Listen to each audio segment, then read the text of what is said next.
Баршаңызға сәлем достар, менің каналыма қош келдіңіздер. Бүгін сіздермен бір жасағаннан шығатын өте дәмді, өте жақсы көтерілетін жұмсақ булочкиді жасайтын боламыз.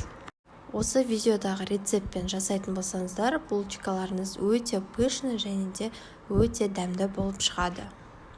Ал жасауды бастайық. Ең алдымен аппарат дайындауымыз қажет. Оған сүтімізді бір ыдысқа құямыз және де сүттің үстіне 2-3 қасықтай ұн қосамыз. Жақсылап араластырып, оның үстіне 2 чай қасық дрожж қосамыз.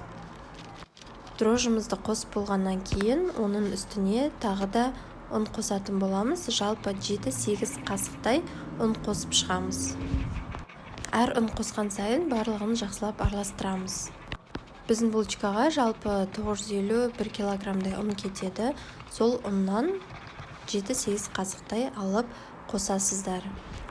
Әр ұнды қосқан сайын жақсылап араластырып отырамыз. Іртіктерінің барлығын кетіреміз.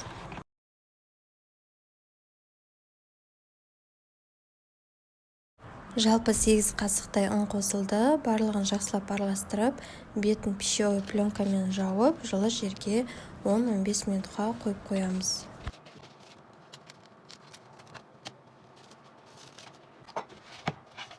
Енді бөлек үлкенірек ыдысқа 4 жұмыртқамызды саламыз және де оның үстіне тұз, қант қосамыз. Енді венчиктің көмегімен жақсылап араластырамыз, қантымыз еруі қажет. Енді бізге маргарин қажет болады. Маргариннің көлемі 100 грамм. Осындай ыдысқа салып, ертіп аламыз.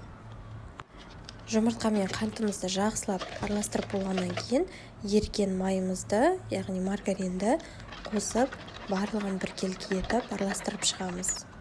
Осының үстіне сұйық май қосып, барлығын жақсылап араластырамыз. Аппарымыз дайын болғаннан кейін салафаннан шығарып, жақсылап араластырып, жаңағы дайындаған массамыздың үстіне қосамыз.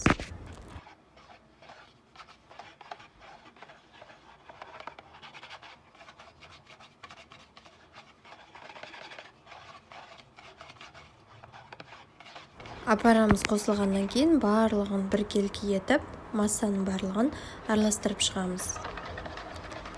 Барлығын жақсылап араластырып болғаннан кейін, енді біртіндеп ұнымызды қосамыз. Венчиктің көмегімен араластырып отырамыз әр ұнымызды қосқан сайын. Осылай ұнымызды қосып, венчиктің көмегімен араластырып отырамыз. Массамыз қоюланған кезде қолымыздың көмегімен араластыратын боламыз.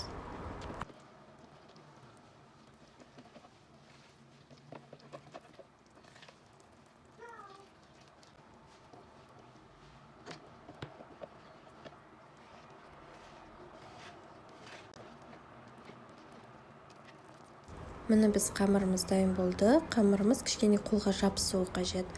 Пищевой пленкамен бетін жауып, жақсылап бекітіп, бетін орап, жылы жерге жақсылап қойып қоямыз. Қамыр көтерілуі қажет. Уақыт өткеннен кейін біздің қамырымыз осылай пышный болып көтерілді. Енді пищевой пленкадан алып, қайтарып қолымыздың көмегімен қайтадан бетін жауып қойып қоямыз. Қамырымыз осылай 3 рет көтерілуі қажет. Үшінші көтерілгенде булочкамызды пісіретін боламыз. Қамырымыз көтерілгенше посыпка дайындайтын боламыз, яғни булочкамыздың бетіне себетін. Ол үшін ыдысқа ұн қосамыз, оның үстіне қант қосамыз. Барлығын жақсылап біркелкі етіп араластырып аламыз.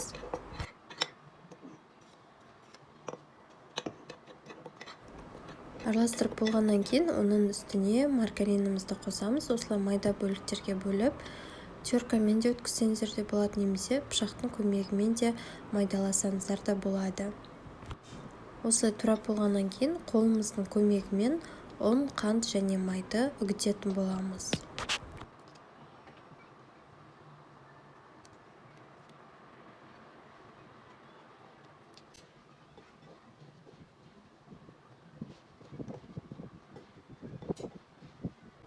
Міне біздің посыпкамыз дайын болды, осылай шықты. Оған дейін біздің қамырымыз міне осылай пышный болып көтерілді. Бұл үшінші көтерілуі, яғни толық 3 рет көтерілгенге дейін қамырымыз тұруы қажет. Енді қолымыздың көмегімен екіге бөліп, майда бөліктерге бөлетін боламыз. Барлығын бірдей размерде дөңгелетіп шығамыз.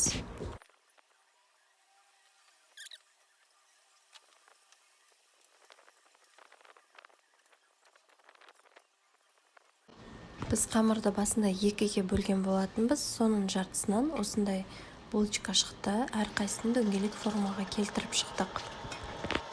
Енді листімізге пергамент қағазын төсеп, оның үстіне осы булочкаларымызды қойып шығамыз. Қойып болғаннан кейін бетін жауып, 10-15 минутқа қалдырып қоямыз, булочкалар пішін болып көтерілуі қажет. 15 минут өткеннен кейін біздің булочкаларымыз осылай жақсылап көтерілді. Енді бір жұмыртқаны жақсылап араластырып, әрқайсының бетіне жағып шығамыз.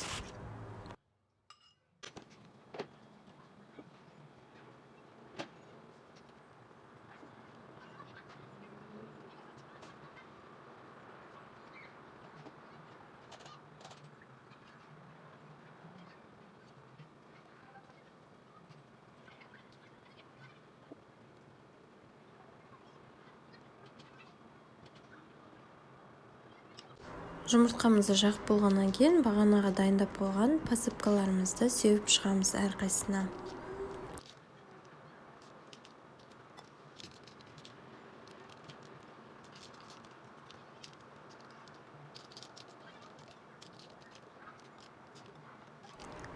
Барлық посыпканы сеуіп болдық. Енді қызып тұрған 180 градус духовкаға беті қызарғанша пісіріп шығамыз. Беті қызарғаннан кейін шығарып аламыз. Осы рецепт бойынша жасап көріңіздер, булочкаларыңыз өте дәмді болып шығады. Барлықтарыңызға ұнайды деген ойдамын. Ас болсын.